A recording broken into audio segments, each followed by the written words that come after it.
కానీ ఆ బంధాన్ని ముందు డబ్బుని సోట్లేదండి. అబ్రహాం సమస్తాన్ని పక్కన పెట్టి అయ్యో ఒకవేళ నా అన్న కొడుకు లేదా తమ్ముడు కొడుకు చనిపోతాడేమో, నా తమ్ముడు కొడుకు చనిపోతాడేమో అని ఒక లోతు కోసం కన్నీళ్లు కారుస్తూ ప్రాధేయపడుతూ సాగిలపడుతుంటే ఈరోజు కుటుంబాలలో రక్షణ పొందుకొని బాప్తిసం పొందుకొని నీ కళ్ళ ముందు నీ కొడుకు పాడైపోతుంటే, నీ కళ్ళ ముందు నీ భర్త పాడైపోతుంటే, నీ కళ్ళ ముందు నీ భార్య పాడైపోతుంటే, నీ కళ్ళ ముందు నీ కొడుకులు రోడ్డును చురాయిగా మారిపోతుంటే, నీకే చింత లేకుండా నువ్వు నిద్రపోతున్నావంటే నువ్వు ఎవరివి?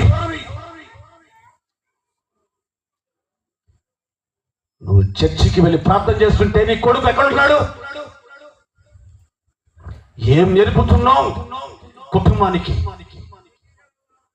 ఆలోచిద్దాం ప్రియమైన వారలారా, ఆలోచిద్దాం. యేసు ఎవరో నీ కుటుంబానికి తెలిస్తే నువ్వు నిద్రపోవు. యేసు ఎవరో నీకు తెలిస్తే నువ్వు నిద్రపోవు.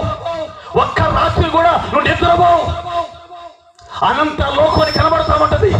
అయ్యో నేను కూడా అక్కడ వ్యక్తుల కదా, నాతో పాటు నా తమ్ముడు రావాలి, నా అన్న రావాలి, నా చెల్లి రావాలి. ఎవరికుంది బాధ? ఎవరికుందని బాధ? హాయిగా నిద్రపోతున్నాం. ఎవరి దగ్గర పోతే నాకెందుకు కట్టాలి కళ్ళకి? నాకు ఎవడు అవసరం లేదు కళ్ళకి.